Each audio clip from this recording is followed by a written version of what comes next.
Amca horlamıyor, evrene mesaj atıyor.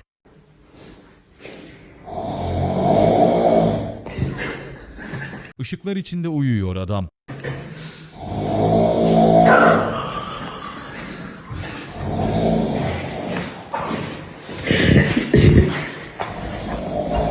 Aşağıda ejderha eğitiyor abim.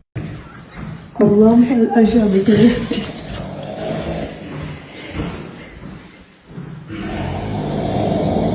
Kuzey ışıklarını ayağınıza getirmiş. Horluyor, yanlış, kükrüyor doğru.